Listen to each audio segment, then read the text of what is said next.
Going back to you, you're born on the 28th, and that is a very, very special number. 28 is the number of wealth. I can bring up Elon Musk is born on the 28th. I mean, Elon thinks it's just him. Nah, buddy, you were born on the 28th. Some of that shit was given to you. Bill Gates was born on the 28th. Carlos Salim was born on the 28th. You're going to notice a lot of people who are in positions of power either are born on the 28th or their family members have something to do with that energy. Mark Zuckerberg is not a 28.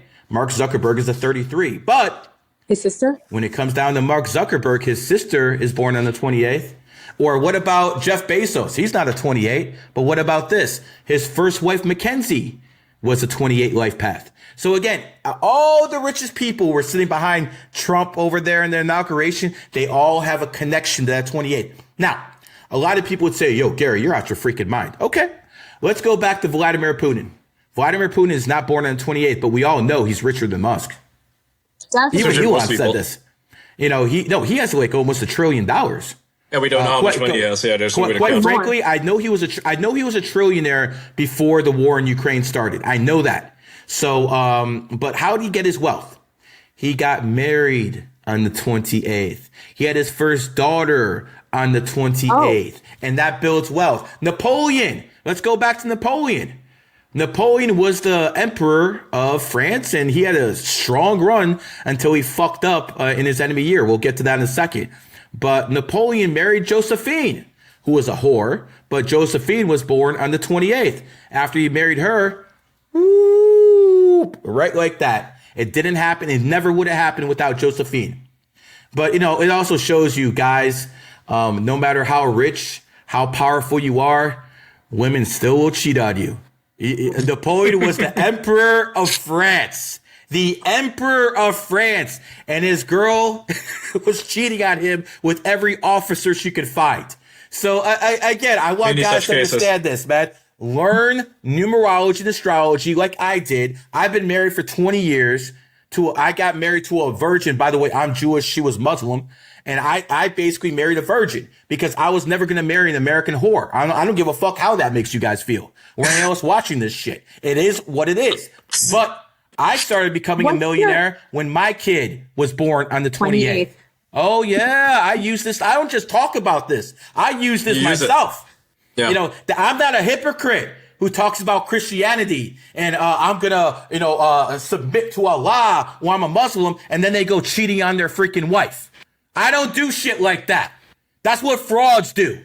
I believe in the sanctity of marriage. And quite frankly, we need marriage in society. It's true. This homosexuality, all this other shit has destroyed fucking society. It needs to be fixed. You look at the richest asset manager in the world. It's not BlackRock. No. It's Vanguard. Yeah, it's Vanguard. BlackRock is a public company. You can buy stock in BlackRock. Me, you, everyone watching can buy stock in BlackRock. Vanguard is a private company. And by the way, Vanguard owes 10% of Vanguard owes 10% of BlackRock. So who do you think tells BlackRock what to do? It's Vanguard. And by the way, Vanguard was founded 5/1/1975. So I know there's some slow people out there like Nick Flynn says, so I'm going to do this real slow. 5/1/1975 adds up to 28. And quite frankly, all you got to do is go on Google Images and look up Rolex. Look up Rolex right here. And you're going to find out every single Rolex ad has the number 28 in it because they know 28 is a number of wealth. This is how they lead. And by the way, Rolex is not the flex. Rolex, the company, was founded in the snake year. I'm born in the snake year. This is why I wear this, not the flex because it matches my energy. I will never wear an AP. AP was founded in a pig year. That's what Elon should be wearing. He should not wear Rolexes. He should wear AP. I love AP. AP is a pig. You're an ox. You're fine. Yeah. No issues with that. Is Rolex okay? So you're okay. It's fine for you. I mean, I don't remember every single company, but there is something called the Qwit app, and this is an app I created, and it's on Google and it's on Apple. I'm going to tell you a funny story about this. I sell my prices for a premium. There's no doubt about it. It costs a lot of money to talk to me. It is what it is.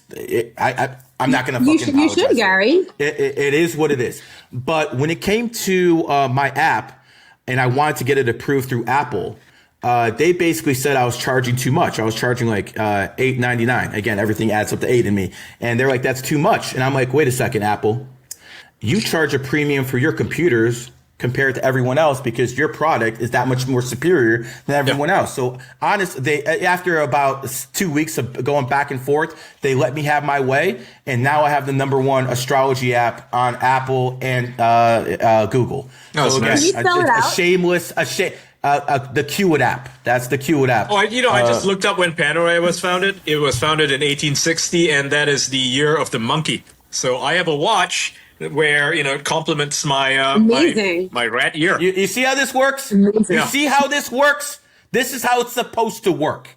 And if you guys take some time and put down your Bibles and put down your Qurans, and I have to say Torah, or they're going to say I'm a Jewish supremacist, so I have to add that one in there too. Okay, if you put down all your holy books and start studying numerology and astrology for a little bit, maybe the world will start making sense to you. Maybe you'll be able to be married one time to a virgin like I was, and you'll have to be fucking around with ran through whores.